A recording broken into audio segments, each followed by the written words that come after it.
Seres republicanos da nossa maravilhosa República Pop, estamos hoje nesse Zona Neutra para conversar com uma autora de livros e ela vai contar pra gente como é o processo de criação, como é o processo de publicação. Ela correu atrás sozinha e hoje ela é uma autora com 4 livros na bagagem e a gente vai falar com a lindíssima Babi.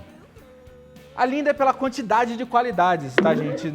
Não achem que a gente é só... Poxa, a pessoa escreve 4 livros. Não, mas muito obrigada. Ah. Me senti muito feliz com o elogio de qualquer jeito, assim, tá ótimo. Fiquei feliz. E assim, 4 livros, a gente não tá falando de 4 livros, de continhos, de coisa pequena que vende em banca. Você escreveu uma trilogia. Você tem uma bagagem histórica de personagens. Por favor, conte, fale sobre essa trilogia, o processo inicial, como é que foi. E, pô, mata essa dúvida, porque eu também tô querendo saber, publicar um livro e largar vocês e ficar aqui. That's impossible! Gente, é melhor, tá? Eu acho assim, vale muito a pena, tá? As pessoas acham que não, que hoje ser escritor no Brasil é quase impossível e tal, mas não é não, tá? A gente tô aqui pra provar isso, vim da internet pra provar isso. Qual o nome do seu livro? Como foi o processo de tirar ele do papel e botar ele pra vender numa Bienal, por exemplo? Então, eu tenho 28 anos agora, mas eu comecei a escrever pra internet quando eu tinha 15 anos. Eu escrevia fanfic na internet, a gente, né? Quem vive muito na internet já sabe um pouco o que é isso, que veio lá dos fanzines e tudo mais. E as fanfics que escrevem são ficções de fãs pra fãs. E eu comecei escrevendo de Harry Potter e etc, até que eu cheguei a escrever sobre boy band, sobre grupos de música que eu gostava. E um deles foi o McFly, no caso. E eu comecei a escrever uma fanfic que ficou famosa ali no meio do McFly, chamada Sábado à Noite. Daí, em 2009, eu pensando assim, pô, tá naquela época, sabe, o que eu vou fazer da minha vida, sei lá, no que eu sou boa e tal, que todo mundo passa. Eu pensei, eu gosto de escrever. Então eu peguei essa história, essa fanfic, e resolvi transformar como livro. Mas como a gente sabe, assim, tem faculdade, tem curso pra tudo, pra você ser qualquer coisa na área profissional que você quiser ser, você tem uma faculdade pra aquilo, você tem que passar por uma profissionalização. E pra você ser escritor não tem. Não é simplesmente saber escrever ou fazer letras ou alguma coisa assim. Você tem que entender o mercado que você está entrando. Senão você está sendo jogado num mercado aí, tipo, e você vai ser só mais um mercado. Que história é essa? Você tem que partir da premissa que você não está só contando uma história, você está criando um produto. Exato, e hoje em dia ele vai passar a ser vendido em algum momento, ele tem que ser atrativo e você tem que medir se você tinha o feedback das pessoas do grupo, dos outros fãs, mas você tem que medir o feedback se não é porque eu gosto que ele é um produto vendável.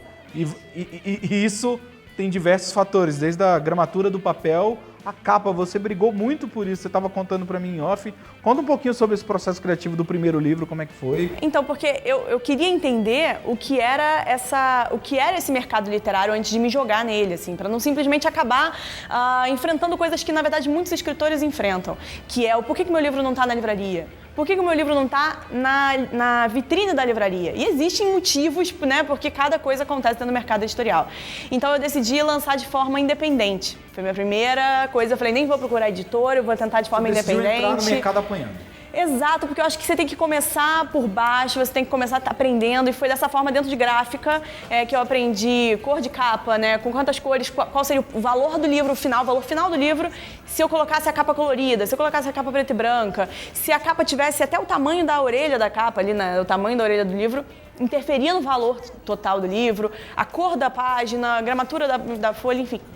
Um monte de coisa que eu não fazia ideia. Eu achei que era só publicar um livro, botar na livraria e tava tranquilo, né? Mandou o arquivo.word, o JPEG da capa. Seria muito fácil, exato. Mas hoje, tipo... Chegou a ver prova de impressão? Vi prova de impressão. Eles me mandavam pelo correio e eu ficava... Foram várias semanas, foram meses, na verdade, essa produção. E porque eu fui estudando parte a parte, que eu acho que é o papel do autor. Hoje em dia, o autor não é só o cara que escreve o livro e pronto. Hoje em dia o autor faz parte do produto do livro. As pessoas quando vão ler o seu livro, às vezes, inclusive para quem escreve para jovem, eu escrevo para adolescente, você escreve e você tem a sua cara também aparece, assim. Acontece muito dos leitores me conhecerem e depois falarem, pô, gostei de você, vou ler os seus livros. Então, é uma coisa casada, né? Acaba que sendo uma coisa muito importante, uma coisa completa a outra.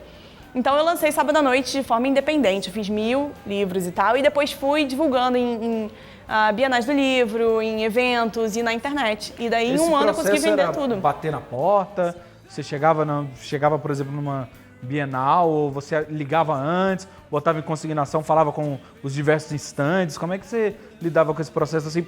Porque, assim, eu imagino, chegaram 1000 livros para você. Você E pega agora? aquela caixa, né, Que aquele você elefante faz? Chega branco uma na caixa sala, o que você faz? gigantesca. O que eu faço com isso? Eu tenho que vender.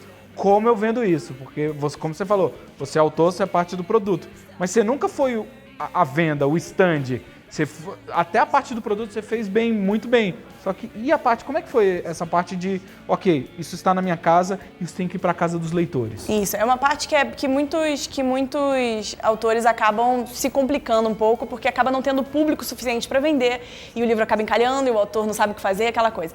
Eu levava... nas bienais de livro, normalmente, seja no país inteiro, existem muitos estandes e pequenas editoras e pequenas gráficas que têm estandes que são quase exclusivos para vender livros independentes. Então, o que eu fiz foi entrar em contato com uma dessas, eu comecei ali e de lá eu saí, fui para outros estandes, busquei outras parcerias dentro da Bienal, isso da Bienal de São Paulo, de 2010. E foi assim, eu trouxe uma mala, eu morava no Rio de Janeiro na época, hoje em dia eu moro em São Paulo. Eu trouxe uma malinha cheia de livro, paguei horrores de extra de bagagem, porque tive que trazer... Vim até sentada em livro, porque vim carregando o livro na mão, porque o cara, senão eu teria que pagar o dobro do que eu paguei. O cara me deixou tirar os livros lá na hora e tal, eu vim sentada carregando o livro com o livro dentro da blusa e tal, não sei o quê. Mas eu consegui vender todos os livros que eu trouxe, foi muito bacana. Porque eu já tinha também uma galera da internet, das fanfics, que resolveu investir no livro e tal, que foi muito legal. Então, foi um começo bem bacana, batalhador, obviamente, porque, né, custa pra você começar, mas depois que você vai pegando o jeito e tal, vira uma coisa muito prazerosa. E aí foi fácil, foi seguir o mesmo caminho para você chegar e lançar os outros 2 da trilogia? Porque eu imagino que tem um contrato, você não precisa entrar nesses detalhes, mas eu imagino que tem um contrato que você vai escrever, a história já estava estabelecida como uma trilogia, ou você a criação foi a partir do final do primeiro livro, você foi pro segundo, do segundo pro terceiro? Não, eu já tinha dividido em 3 partes na internet com a fanfic. Só que a terceira parte ainda não estava finalizada, etc. E eu resolvi finalizar só em livro. Porque também, e nem foi uma questão de... Eu poderia ter sido muito inteligente fazer isso como questão de marketing, né? Mas nem foi, assim. Foi uma coisa meio que realmente eu parei de escrever quando eu tinha uns 19 anos e tal. Eu parei de escrever essa história e deixei lá. E daí só agora que eu fui voltar a reescrever isso e finalizar ela. Você modificou muito quando você resgatou a Babi de 19 anos? Assim? É outra pessoa, né? Não tem outra jeito. Pessoa, né? É outra pessoa. Mas assim, eu precisei modificar porque são 2 mídias diferentes. A fanfic é uma mídia e os livros são outra mídia. As pessoas têm essa ideia de que a leitura é a mesma coisa, mas os textos têm que ser diferenciados para a internet e para um livro físico. O livro físico eu precisei ter um trabalho muito mais de envolvimento do leitor, porque ele não sabia quem eram aqueles personagens. Na internet, como a gente tinha falado, a gente criou um site de fanfics interativas, os leitores botavam o próprio nome, eles já sabiam então quem eram os personagens, não precisava descrever exatamente a história daquela personagem principal, porque aquela personagem principal era ela mesma. Então você não tinha uma descrição, não tinha tanta coisa assim que no livro eu precisava. Então eu precisei recriar os personagens e recriar a história. E depois que eu vendi os 1000 livros independentes, eu assinei com uma editora, com a editora aqui de São Paulo, a Évora, para poder lançar essa trilogia em formato de livro mesmo e finalmente colocar nas livrarias. Meu livro estaria em vários estados diferentes, encontrariam pessoas diferentes que eu não conseguia alcançar como autora independente. Bom, outra coisa também que eu tô sabendo é que você fez uma joint venture literária e se uniu com mais 3 autoras para falar de Um Ano Inesquecível. Queria que você falasse rapidamente sobre esse projeto e contasse pra gente o que é escrever colaborativamente, o que é a proposta desse livro e mais links na descrição para quem quiser correr atrás sobre isso. Beleza. É um projeto que a gente criou no ano passado com a editora Gutenberg, da Autêntica. E é um projeto que eu escrevo com a Paula Pimenta, a Thalita Rebouças e a Bruna Vieira. E chama Um Ano Inesquecível, cada um escreve um conto do ano, cada um escreve uma estação do ano, na verdade, um conto sobre a estação do ano, sendo inesquecível na vida de algum adolescente. E são romances e tal, mas assim, muito diferentes, porque nós somos 4 escritores muito diferentes, e isso ficou muito bacana, assim, são 4 estações muito diferentes. Eu fiquei com o outono, e a Paula ficou com o inverno, a Thalita com o verão e a Bruna com a primavera. Então, foi bem bacana, super aceito pelo público, foi muito legal. A gente viajou juntas, fizemos turnês assim pelo Brasil e tal, foi muito bacana, muito bem recebido. Até hoje, né, tá sendo muito bem recebido, então é muito bacana. Tá na lista dos livros mais vendidos da Veja até agora, sabe? Então, assim, desde o lançamento, fazem 13 semanas. Então é uma coisa bem bacana. E que conta basicamente, são realmente romances, histórias de romances dentro dessa época do ano, de forma que fizesse a época do ano ser inesquecível na vida dos adolescentes. Eu conto uma história basicamente vivida aqui em São Paulo. Meus personagens vivem uma história de romance com música em frente ao MASP. É um músico, um menino que toca na rua. Ele acaba conhecendo uma garota que só gosta de podcast, que ela não gosta de ouvir música. Então, pois é, eu também.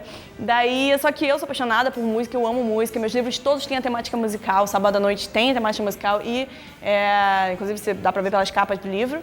E o Ano Inesquecível, então eu resolvi fazer com essa temática musical e ficou muito bacana, a galera tem gostado pra caramba, assim. Mas como é um conto, ainda, né, eu sinto que...